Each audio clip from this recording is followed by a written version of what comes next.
La quête d'Isaiah dans Fear and Hunger, on va voir ça tout de suite. C'est une des quêtes, à mon sens, les plus intéressantes du jeu. Une quête un petit peu tordue aussi, qui me fait penser à certaines quêtes d'Elden Ring, qui sont des quêtes un peu particulières. Car effectivement, je trouve qu'elles sont assez dures à trouver sans tuto. Isaiah, vous pouvez le rencontrer pour la première fois à côté des statues à l'entrée du donjon. Donc vous pouvez soit faire le combat avec lui et vous battre contre lui, le tuer et récupérer ce qu'il a sur lui, donc les deux maps. Est-ce qu'il a autre chose et un Iron Mask et récupérer ce qu'il a sur lui. Je vous conseille moi de pas le tuer et de plutôt faire sa quête en entière, surtout si vous faites la fin S du mercenaire. Si vous le tuez, vous ne pourrez pas. Donc allez voir, faites la quête de Buckman pour gagner 40 silver coins. Vous pouvez tuer les Night Lush, les monstres comme ça qui sont assez durs à tuer mais qui peuvent vous rapporter 5 silver coins.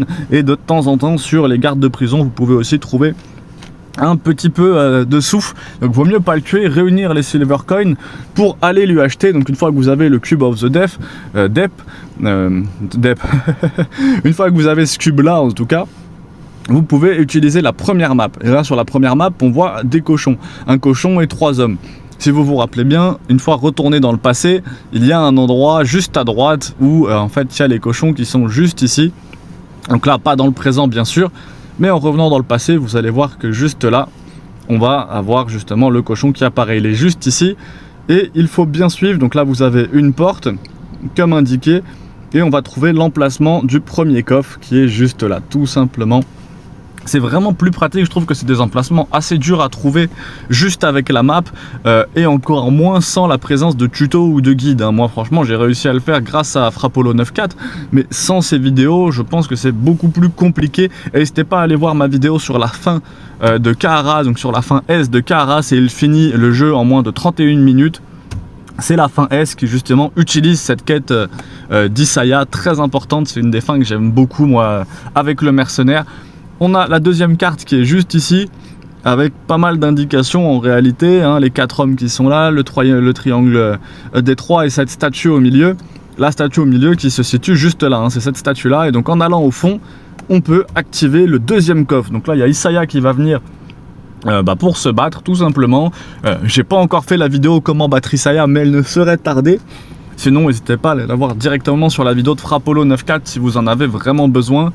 Donc effectivement on commence par les jambes, les petites choses classiques. Faut vraiment que j'arrête de dire effectivement, c'est vraiment un tic de langage très contraignant. N'hésitez pas à vous abonner, à laisser un petit pouce bleu, des vidéos tous les jours sur le lore de Fear and Hunger et à répondre en commentaire. Il y a souvent des questions, j'essaie de répondre au maximum de questions et je vois qu'il y a des échanges des fois entre vous qui sont très instructifs, même pour moi c'est toujours plaisant de voir la communauté réactive et bienveillante, donc c'est vraiment plaisant.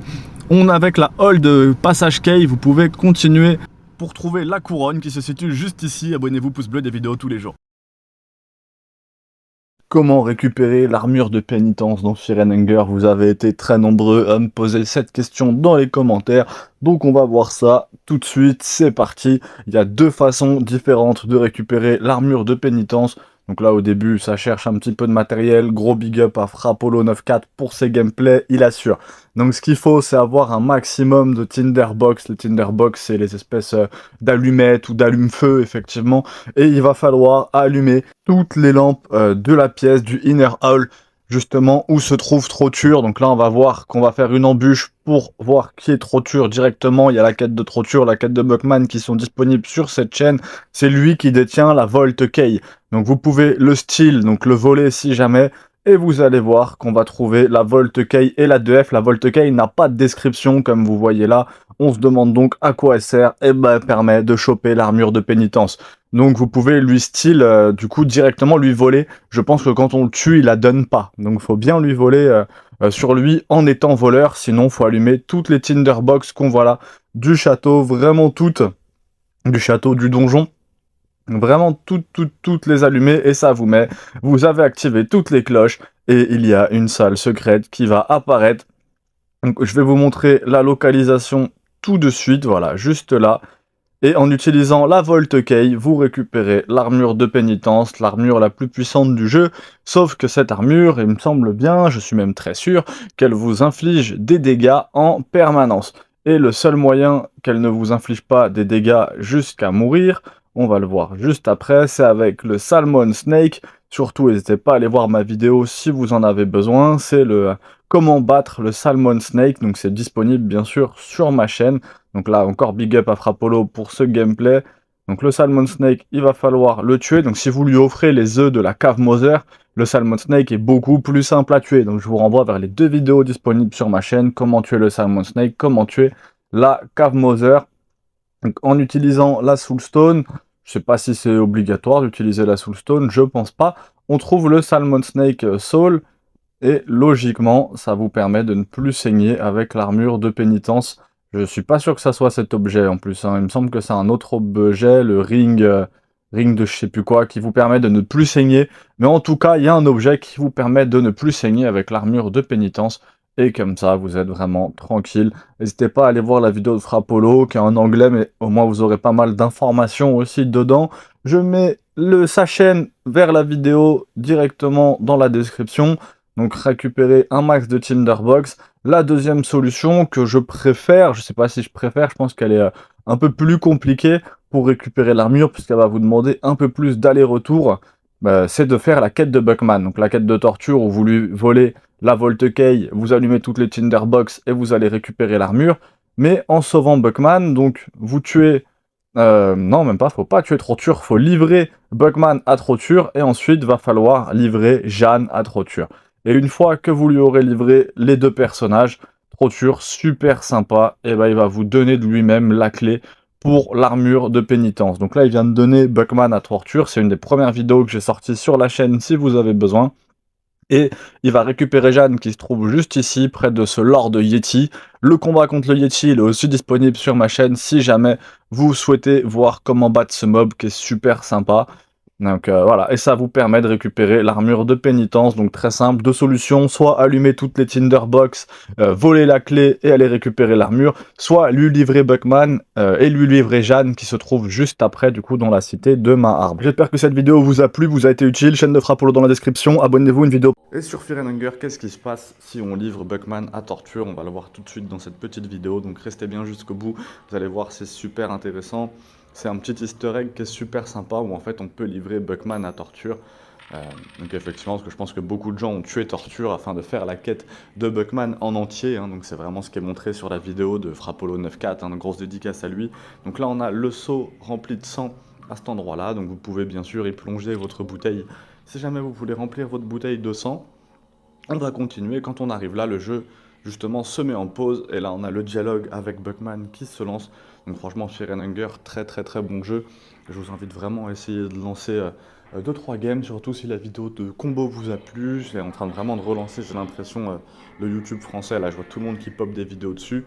Et donc je vais essayer de créer une belle chaîne avec pas mal de tutos. Donc, si jamais vous avez des questions ou des choses qui vous bloquent sur le jeu, n'hésitez pas à en parler, j'en ferai une vidéo le plus rapidement possible. Attention à la flèche qui est tirée ici, parce que Torture, il a quand même miné le donjon. Je ne sais plus si c'est Torture ou Troture.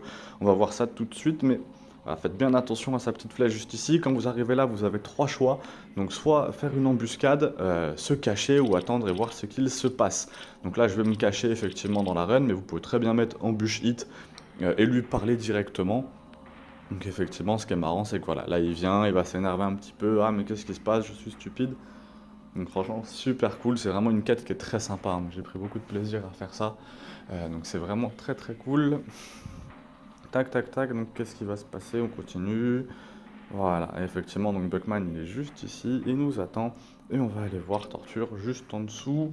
Donc là, lui, il est reparti dans sa chambre, effectivement, il tourne. Et à ce moment-là, vous pouvez choisir de le tuer indirectement et après de retourner parler à Buckman pour faire sa quête complète. Je n'hésiterai pas à vous faire la quête en vidéo. Et donc là, Torture, qu'est-ce qu'on va faire? On va faire Skill, Talk. Et effectivement, on va pouvoir lui dire que nous savons où il y a quelqu'un pour lui qu'il pourra torturer. C'est Torture, effectivement, et Torture. Donc, hop. Et voilà, il va aller voir Buckman. Et là, Buckman, effectivement, il nous en veut un peu, hein. On l'a vraiment balancé comme un moins que rien. Et il va aller se faire torturer sur la table de torture qui, du coup, va nous donner une clé et 2 bouteilles.